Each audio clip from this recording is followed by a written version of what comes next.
నంద్యాల జిల్లా నంద్యాల మండలం రాయమల్పల్లి గ్రామంలో జగన్ ప్రభుత్వం చేసినటువంటి అభివృద్ధి పనులను శిలాఫలకాలను టీడీపీ దుండగులు ఇంకా ప్రమాణస్వీకారం కూడా చేయలేదు.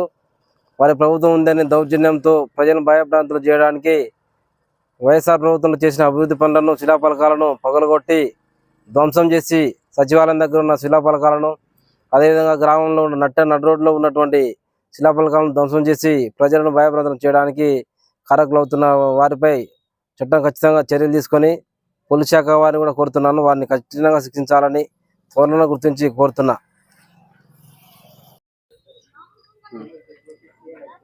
నంద్యాల జిల్లా నంద్యాల మండలం రాయమాలపురం గ్రామమైన నేను మా గ్రామంలో వైఎస్ఆర్సీపీ జగన్మోహన్ రెడ్డి గారు ఇక్కడ ప్రభుత్వంలో చేసిన మంచి కార్యక్రమాలు చూసి టీడీపీ వాళ్ళు ఓర్వలేక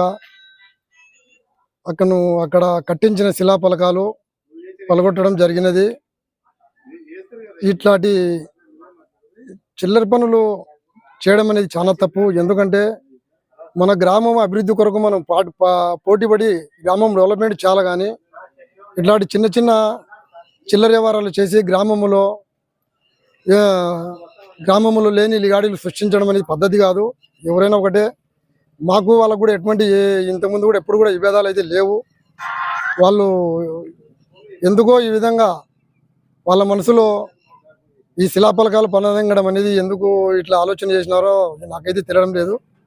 దయచేసి నేను కూడా వాళ్ళని కోరడం ఏమనేది అంటే, ఈ ప్రభుత్వాలు వస్తుంటాయి పోతుంటాయి, దయచేసి నువ్వైనా నేనైనా కానీ మన గ్రామం అభివృద్ధి కొరకు మనం పాటుపడి మన గ్రామం డెవలప్మెంట్ చేయాలి. కానీ ఇట్లాంటి పలకాల వల్ల పల్లదింగడము చిల్లర వ్యవహారం చేయడానికి ఒక పద్ధతి కాదు.